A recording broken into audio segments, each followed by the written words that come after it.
Wah, sampai joget-joget gitu ya. Oh, ini yang viral itu ya sholawatnya ya, nafsuti gitu ya. Ya Mas Tuti, ya Mas Tuti, kuwi lagu apa?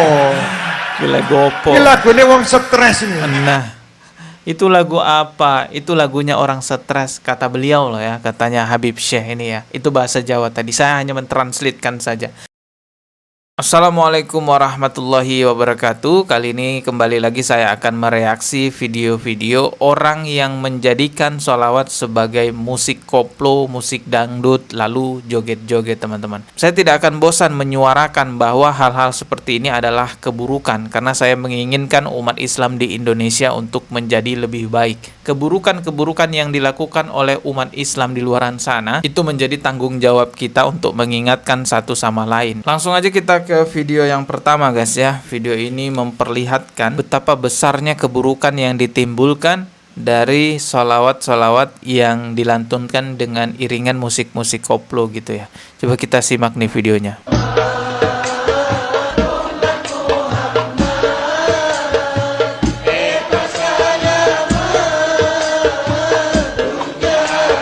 Astagfirullah.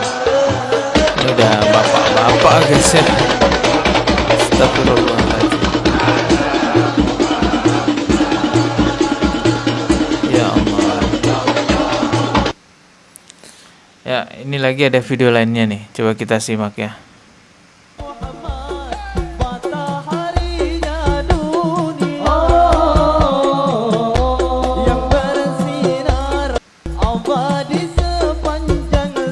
Bapak-bapak ya. Tadi bapak-bapak, sekarang juga bapak-bapak.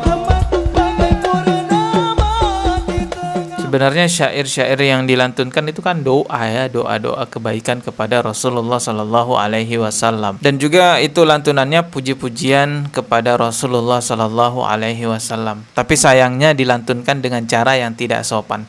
Jangankan kepada Nabi Muhammad Sallallahu Alaihi Wasallam. Coba ya, misal ya, ada seorang kiai di kampung yang meninggal dunia dan kiai itu sangat dihormati sekali. Doakan dengan cara lantunkan musik koplo. Nah, joget-joget juga, kira-kira sopan nggak? Nggak sopan lah, apalagi kepada Rasulullah Shallallahu Alaihi Wasallam. Tapi sebenarnya kita tidak bisa juga menyalahkan sepenuhnya orang-orang yang ada di video itu, karena bisa jadi mereka adalah orang awam yang tidak mengerti. Inilah dampak buruknya ketika sholawat dibuat menjadi musik-musik dangdut, musik-musik koplo. Orang-orang yang tidak mengerti akhirnya melakukan hal-hal yang tidak baik, dianggap seperti musik dangdut dan dia joget-joget, padahal itu doa untuk Rasulullah Shallallahu Alaihi Wasallam. Jadi yang memikul tanggung jawab besar, dosa besar di hadapan Allah Subhanahu wa taala, terutama yang membuat dan yang mengajarkannya dan yang mengambil keuntungan dari hal tersebut. Pasti itu akan dipertanggungjawabkan di hadapan Allah Subhanahu wa taala. Ini kita lihat lagi teman-teman ya. Video berikutnya bahkan ini lebih parah nih ya. Yuk kita putarkan. Wah. Sampai joget-joget gitu ya. Ya, tabuhannya sih kayaknya memang menggunakan alat-alat musik rebana gitu ya. Tetapi sayangnya musiknya nuansa koplo, nuansa dangdut, akhirnya mereka joget-joget duet seperti ini.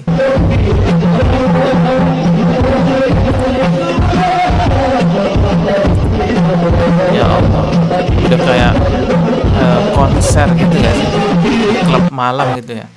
Ya mungkin mereka orang-orang awam ya, yang awam itu menganggap bahwa mereka sedang beribadah, mereka sedang beribadah kepada Allah, mengagungkan Nabi Muhammad Sallallahu Alaihi Wasallam. Tapi sayangnya, sekali lagi saya ingatkan, itu tidak beradab kepada Rasulullah. Bagaimana mungkin ada acara sholawatan diisi dengan laki-laki dan perempuan berjoget-joget? Terlepas dia suami istri atau tidak, tetap saja itu tidak beradab, itu tidak bisa dibenarkan. Dan mirisnya, hal-hal semacam ini terjadi banyak sekali di penjuru Indonesia. Ini bagaikan virus yang sudah menjangkit masyarakat Indonesia. Banyak sekali videonya nih. Ini ada lagi nih, coba kita simak ya.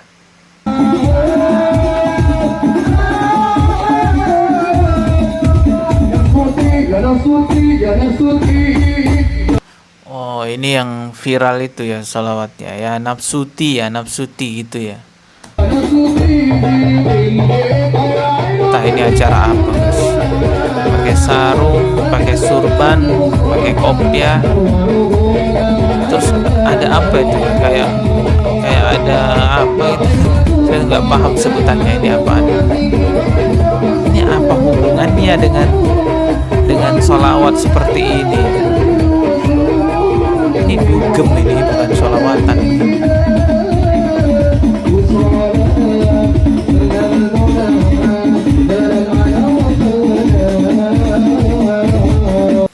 Ya. Mereka menganggap bahwa inilah yang benar. Mereka menganggap bahwa dengan begitu mereka beribadah kepada Allah. Tapi sayangnya ya, apa yang mereka lakukan itu justru kemaksiatan kepada Allah Subhanahu wa taala. Oh ya, ini juga ada yang menarik nih, tanggapan dari Habib Syekh ya. Beliau menanggapi mengenai viralnya lagu Ya Nafsuti itu. Coba kita dengarkan tanggapannya ya. Ya Mas Tuti kuwi lagu apa? Kuwi lagune wong stres ini. Nah, itu lagu apa? Itu lagunya orang stres, kata beliau loh ya, katanya Habib Syekh ini ya. Itu bahasa Jawa tadi. Saya hanya mentranslatekan saja. Oke, saya ulangi lagi ya, biar jelas ya. Ya Mas Tuti kuwi lagu apa? Iku lagu apa? Artinya itu lagu apaan? Kuwi lagune wong stres ini. Itu lagunya orang stres itu. Itu saya translatekan. Mas Tuti. Oh. Kayak ngono saya minta semua hadrah Ahbabul Mustafa saya larang untuk membawa lagu Ya Mas Tuti. Kuwi ora cetha kuwi. Lagune wong ora jelas. Aja mbok gawake, agar pisan nggawa tak coret dari Ahbabul Mustafa. Wah, tegas. Wes langsung tak coret. Aku ora seneng lagu-lagu sing ora cetha ngono.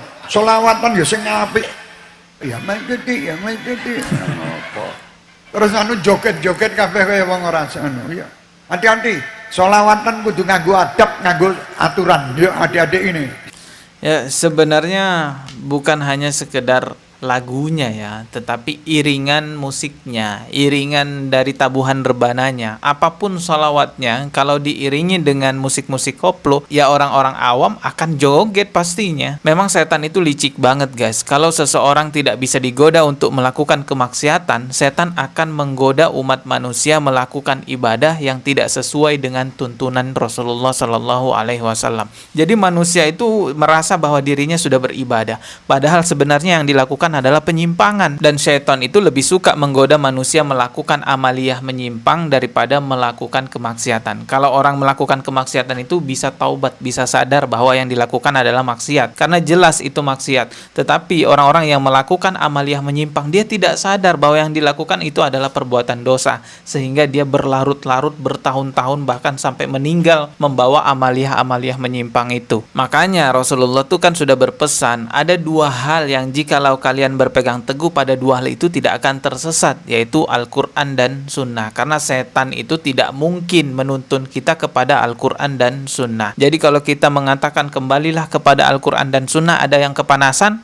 ya berarti dia setan ya. Kembali kepada Al-Quran di sini tentu yang dimaksud adalah melalui pemahaman para ulama, sesuai dengan pemahaman salafus saleh. Saya tentunya tidak akan bosan mengingatkan kepada seluruh masyarakat di Indonesia melalui konten-konten saya bahwa menjadikan sholawat sebagai musik-musik koplo, musik-musik dangdut adalah tindakan yang tidak beradab kepada Rasulullah Shallallahu Alaihi Wasallam. Saya mengingatkan seperti itu karena saya menginginkan masyarakat Indonesia khususnya umat Islam tidak melakukan keburukan-keburukan tersebut. Ketemu lagi di video berikutnya. Maaf jika ada kata yang salah. Subscribe dan juga loncengnya ditekan sebagai notifikasi. Wassalamualaikum warahmatullahi wabarakatuh.